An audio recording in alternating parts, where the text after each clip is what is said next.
Hey everybody, welcome to Let's Talk Tuesdays. Today I have Will Bush. He is a student at St. Luke's, where I am honored to serve as Children's Youth and Family Minister. Will, tell us just a little bit about yourself, your grade, a few things you're interested in, and we'll go from there. Um, I'm a freshman at the high school. I do a lot of stuff. I'm an athlete. I play basketball and lacrosse, but I'm also a musician. I play trombone in the band.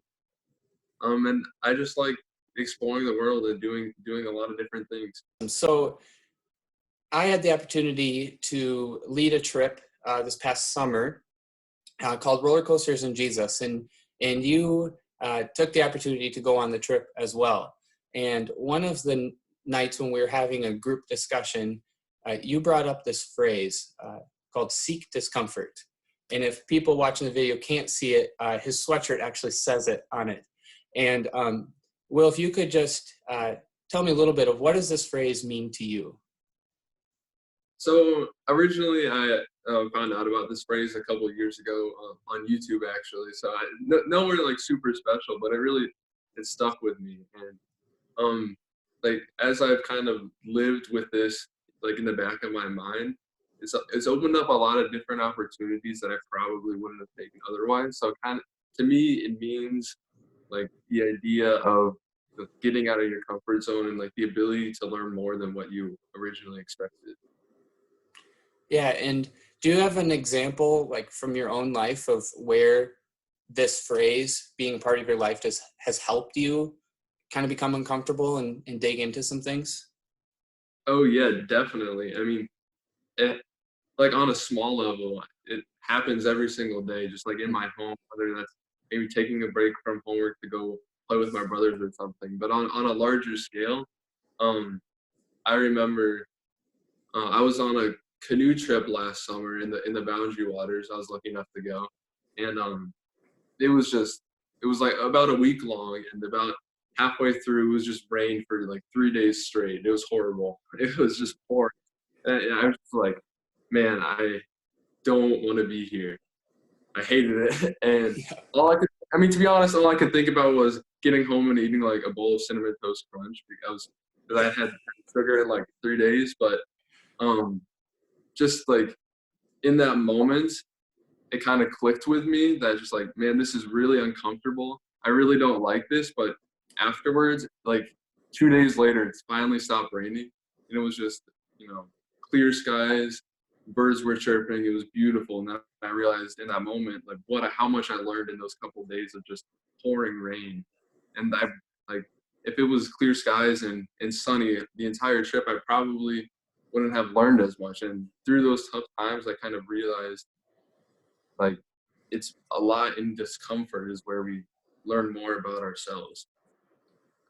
Yeah, so as I hear that story, it makes me think, actually, as we're taping this, it's raining outside, at least where I'm at. And um, I am thinking about some of the things that I wish I could do right now, but it can't because of that or whatever it is. But then something that you mentioned in that story, and just wondering if I heard it right, is that you basically having to not think about yourself helped you learn more about yourself. Yeah, pretty much.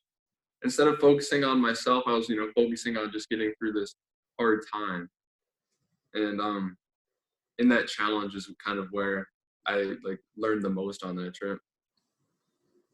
Yeah, I think we always hear the word perspective, but when you flip it to a verb of like seeking discomfort, it's pretty interesting to see how that goes, and changes your perspective even on the word perspective.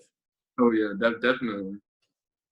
So as I mentioned, we were on this trip last summer, and the scenario in which you brought up this phrase was when we were talking about some pretty honest things about why we serve other people and how we serve them, and how sometimes it's can be easy to maybe judge the situation someone's in. And you started to bring up this idea of seeking discomfort. in those moments. What are your thoughts with seeking discomfort as far as a way that it makes our faith active or helps us serve others? What are your thoughts on kind of that idea? Yeah, I mean, I think like on that trip, I remember we were in that neighborhood that looks a lot different than to the one that most of us live in, and I think that by reaching out and like going to places or helping people that we don't see in our everyday lives, um, that's our way of like serving God and knowing that even though it's uncomfortable, God is with us, and it's in God's faith.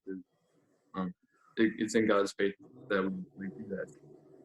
Yeah, that's awesome.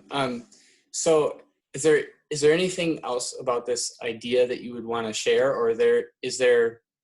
Yeah, let's start there. Is there any other thing about this idea that you would want to share with us?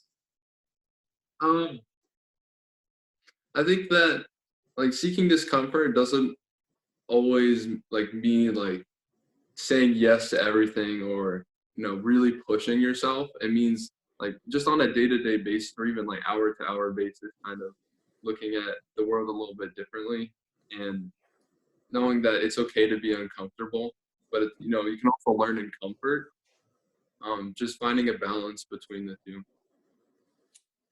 Yeah, and so this is probably pretty similar to how you answered, but if someone watches this video and they say, wow, I really like what Will's doing with this, I love this idea, I want to seek discomfort, what advice or further advice would you give them?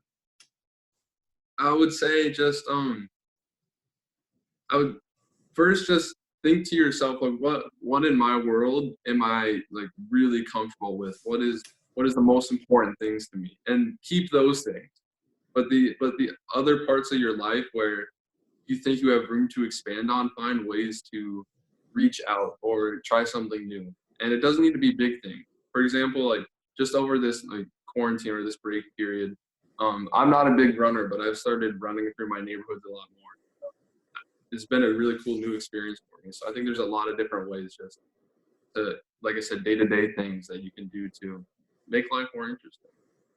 Yeah, that's awesome. Well, Will, thanks for the conversation today. Thanks for challenging us to seek discomfort.